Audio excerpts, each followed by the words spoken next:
तो मार्वल ने इटर्नल्स का ट्रेलर रिलीज़ कर दिया और इसको नाम दिया उन्होंने फाइनल ट्रेलर। जैसे कि इसका ये तो लोग और कोई क्लिप्स रिलीज़ ही नहीं करेंगे, और ये बात आप भी अच्छे से जानते हैं और मैं भी कि इसका ये बहुत सी क्लिप्स आने वाली इटर्नल्स की, जैसे कि ब्लैक विडो और शैंग-ची के संग में हुआ है। अब अगर बात करें ट्रेलर की, तो trailer was literally shocking and surprising, specially जब सेलेस्टियल्स वाला सीन था। That was jaw dropping and I have to say that Chloe Zhao ने बहुत अच्छा डायरेक्शन दिया है इस मूवी को, जितना ट्रेलर देख के पता चलता है। और अगर सिनेमेटोग्राफी की बात करें, वो बहुत ज़्यादा ग्रैंड होने वाली है। ट्रेलर को देख के ऐसा भी लगता है कि मूवी इमोशनली हैवी होने वाली है। एंड संग ही संग में ट्रेलर का बैकग्राउंड स्कोर इज़ ऑसम। संग में यहाँ पे मुझे इकारिस में से होमलैंडर वाली वाइब्स आ रही थी, जो कि मुझे नहीं पता क्यों आ रही थी, बट आ रही थी तो मैंने बता दिया। ट्रेलर ने हमें ना दिखाते हुए बहुत कुछ दिखा दिया है। इसने बड़ी होशियारी से हमें जो मेन स्टोरी है उसका थोड़ा सा ही पता लगने नहीं दिया है, और सिर्फ हमारे क्वेश्चंस का जवाब दिया है। तो आज मैं इसी ट्रेलर का ब्रेकडाउन करने वाला हूँ। सो बिना किसी देरी के लेट्स स्टार्ट टुडेज वीडियो।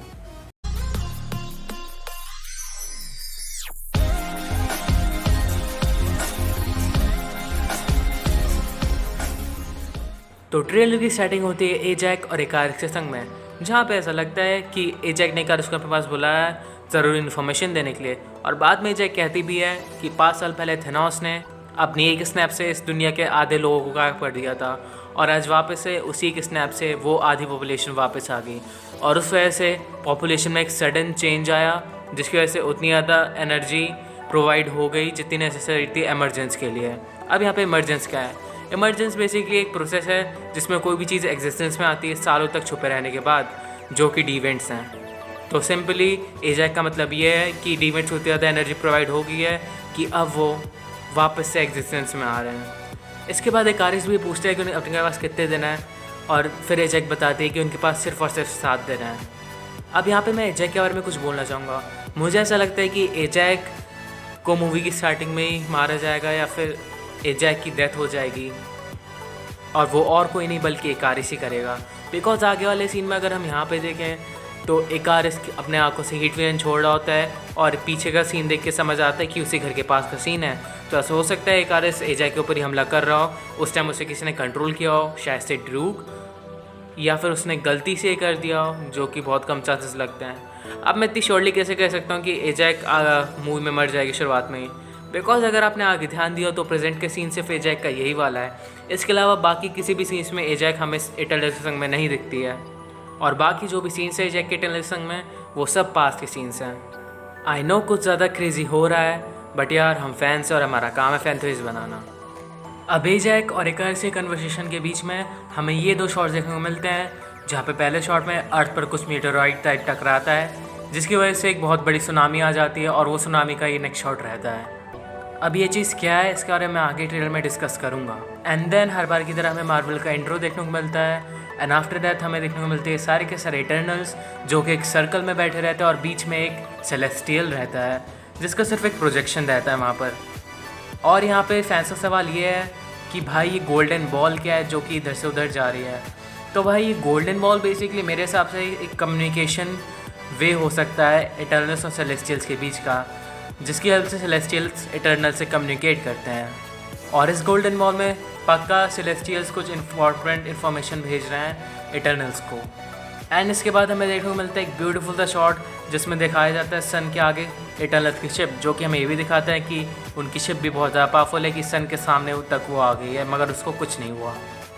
इसी के बैकग्राउंड में हमें सर्सी ये बोलती सुनाई देती है कि वी आर इटर्नल्स, और हम यहाँ पे 7000 साल पहले आए थे ह्यूमन से डीवेंट्स को प्रोटेक्ट करने के लिए।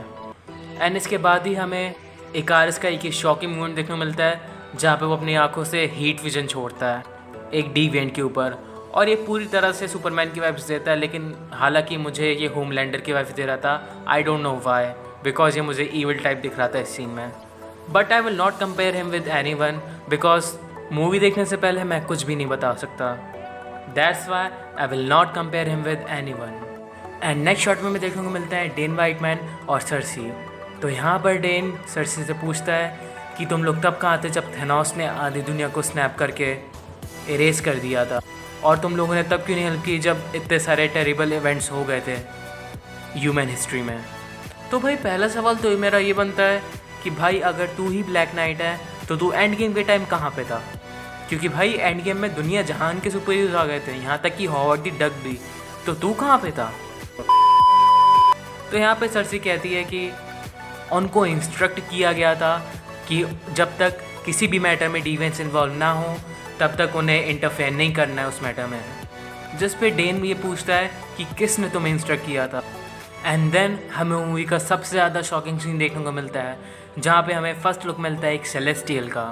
अब यहाँ पे बहुत से लोग ये सेलेस्टियल वही सेलेस्टियल लग रहा था जैसे हमने गार्डियंस ऑफ गैलेक्सी वॉल्यूम 1 में इस शॉट में देखा था। हालांकि वो सेलेस्टियल्स नहीं है, बिकॉज इनका चाहे सिर मिल रहा है लेकिन इनकी चेस्ट पीसेस बिल्कुल सेम नहीं है, जिसका डिफरेंस आप साफ साफ देख सकते हो। और मेरे हिसाब से ये सेलेस्टियल का नाम एरिशन है, जो कि one of the most powerful celestials में से एक है। और यहाँ पे शायद से सर्सी कम्युनिकेट कर रही है किसी सेलेस्टियल से या फिर खुद किसी सेलेस्टियल के पास गई है, बिकॉज ये दोनों शॉट अलग अलग नहीं है, ये दोनों शॉट सेम है और एक ही सीन के हैं। और इन्हीं सब के बीच में हमें न्यूक्लियर बॉम्ब का एक्सप्लोजन देखने को मिलता है और उसके तुरंत बाद हमें फेस्टोस रोता हुआ दिखाई देता है, जिसका मतलब ये है कि फेस्टोस ने ही न्यूक को इन्वेंट किया है और वो अब दुखी है ह्यूमंस को इतना ज़्यादा खतरनाक वेपन देने के बाद। एंड देन इकारिस मकारिस ये कहता है कि हमें सब लोगों को ढूंढना होगा। अब आप लोग कह रहे हो कि मैं तो श्योर क्यों कि मकारिस वो कह रहा है, बिकॉज यहाँ पे जो बैकग्राउंड आप देखो तो आपको बहुत सी एंटिक पीसेस देखने को मिलेंगे पीछे। आई मीन कुछ सर्च लेबोरेटरी टाइप। और हमने पहले वाले मूवी में देखा ही था कि मकारी को कितना ज़्यादा इंटरेस्ट है एंटिक चीज़ों में, तो ऐसा हो सकता है कि मकारी हो। एंड देन इसके नेक्स्ट शॉट्स में हमें इटर्नल्स असेंबल होते हुए देखते हैं, जिसके बीच में थीना गिलगमिश पे वार भी करती है। यार यहाँ पे उसकी याददाश्त चली गई या फिर वो कह रही है आ देखें ज़रा किस में कितना है दम टाइप, मतलब सालों तक मिली नहीं तो हो सकता है। एंड देन स्प्राइट भी कहती है कि क्या ये वर्ल्ड का एंड है, क्या वर्ल्ड का एंड ऐसे ही दिखता है। एंड देन आगे के कुछ शॉट्स में हमें सारे के सारे इटर्नल्स असेंबल होते हुए दिखाए जाते हैं। एंड देन हमें यहाँ पर इटर्नल्स के साइंटिस्ट बाबू यानी कि फेस्टोस जी दिखते हैं, जो कि इटर्नल्स की शिप को एक्टिवेट कर रहे होते हैं। और सच में इसमें से कुछ ज़्यादा ही टेक्निकल टाइप वाइब्स आ रही हैं। एंड इसके आगे हमें तो कुछ पास की सीन्स दिखते हैं जहाँ पर हम इटर्नल्स को असेंबल होते हुए देख सकते हैं। एंड देन ये वाला सीन, इसी के बैकग्राउंड में थीना बोलती है कि हमने इन लोगों को प्यार किया है उस दिन से जिस दिन से हम लोग इस यहाँ पर आए हैं। एंड उसके बाद सबसे ज़्यादा हार्ट टचिंग लाइन्स बोलती है कि अगर तुम किसी से प्यार करते हो तो तुम्हें उसे प्रोटेक्ट भी करना पड़ता है। और इन्हीं बातों के बीच में हमें एक और ब्यूटीफुल सा सिनेमेटोग्राफी का सीन देखने को मिलता है, जहाँ पर एक डबल डेकर बस को सर्सी रोज पेटल्स में कन्वर्ट कर देती है और लिटरली इसने मेरा माइंड ब्लू कर दिया था। और इसी सीन में सर्सी के पीछे डेन रहता है और डेन के पीछे स्प्राइट रहता है, यानी कि ये तीनों संग मिलने वाले हैं। और फिर से हमें यहाँ पे क्लोई ज़ाओ के डायरेक्शन के कुछ और ब्यूटीफुल सीन देखने को मिलते हैं। और यहाँ पे देख के ऐसा लग रहा है कि जहाँ पे सर्सी खड़ी है ऐसा हो सकता है कि इनके स्पेसशिप के अंदर का सीन हो, या फिर ऐसा भी हो सकता है कि सर्सी कहीं और हो। मगर ये जैसी भी जगह है ये जगह मिस्टिकल लग रही है। एंड इसके आगे हमें फ़ाइट सीन दिखते हैं किंगो, थीना एंड गिलगमिश के, जो कि अगेन बहुत ब्यूटीफुल है। और इन्हीं सीन्स के बीच में हम एक और सीन देखते हैं एक और सेलेस्टियल का, जो कि ग्रीन कलर का है। अब कॉमिक्स में ग्रीन कलर सेलेस्टियल का नाम जेमाया था और इसका काम था सारी चीज़ों को एनालाइज करना। और इसके बाद आता है सबसे ज़्यादा इंटरेस्टिंग सीन, जो कि था क्रो और थीना का। अब जो लोग नहीं जानते तो मैं उनको लिए बता देता हूँ कि क्रो बेसिकली डिवेंट्स का लीडर है, और कॉमिक्स में तो थीना और क्रो का थोड़ा बहुत इलू इलू भी हुआ था। और मूवी का इस सीन को भी देख के मुझे लग रहा है कि मूवी में भी कुछ ना कुछ चक्कर होगा इन दोनों का। और जिस तरह से क्रो थीना को पकड़ा हुआ है वो थोड़ा सा वियर्ड लग रहा है। आई मीन समझ ही जाओ मैं क्या कहना चाह रहा हूँ। एंड उससे ज़्यादा वियर्ड तो थीना की आँखें हैं। तो बेसिकली मेरे ख्याल से थीना अपने कंट्रोल में नहीं है, या फिर क्रो ने उसको अपने कंट्रोल में करके रखा है, इसलिए उसकी आँखें ऐसी हो गई हैं शायद से। बिकॉज इसके अलावा कोई और रीज़न मेरे पास नहीं है। और अगर आप कोई और रीज़न जानते हो तो please comment down below and tell me. और इसके बाद हम देखते हैं इकारिस को एक और डिवेंट से फाइट करते हुए, हवा में उड़ते हुए, मारते हुए एंड अपनी आंखों से हीट विजन छोड़ते हुए, जो कि सच में बहुत ब्यूटीफुल है। अगेन इस पूरी मूवी का सिनेमाटोग्राफी एकदम ही डिफरेंट टेक करके लिया गया है। आई मीन एकदम ही डिफरेंट टेक लिया गया इस मूवी की सिनेमाटोग्राफी के लिए, और इसको देख के ऐसा बिल्कुल नहीं लगता कि ये कोई टिपिकल मार्वल मूवी है। But yes, I am very excited to see this movie. And इसके बाद हर बार की तरह इस बार भी ट्रेलर के एंड में एक ह्यूमर वाला सीन था, जहाँ पे हम एक आर्टिस्ट को देखते हैं एक टेबल को तोड़ते हुए, जो कि समझता है कि टेबल वाइब्रेनियम की बनी हुई है, मगर फिर वहीं पे फेस्टस कहता है कि ये फॉल कलेक्शन था आइकिया का। अब जिन लोगों को नहीं पता कि आइकिया क्या है, तो उनको मैं बता दूं कि आइकिया एक बहुत ही फेमस कंपनी का नाम है और बहुत फेमस वेबसाइट है, जो कंपनी बेसिकली फर्नीचर्स बेचती हैं but in a costly manner. और यहाँ पर वाइब्रेनियम का जिक्र करना अगेन इस मूवी को बाकी मूवी से थोड़ा बहुत कनेक्ट कर देता है, और वकांडा का भी एक छोटा सा रेफरेंस है।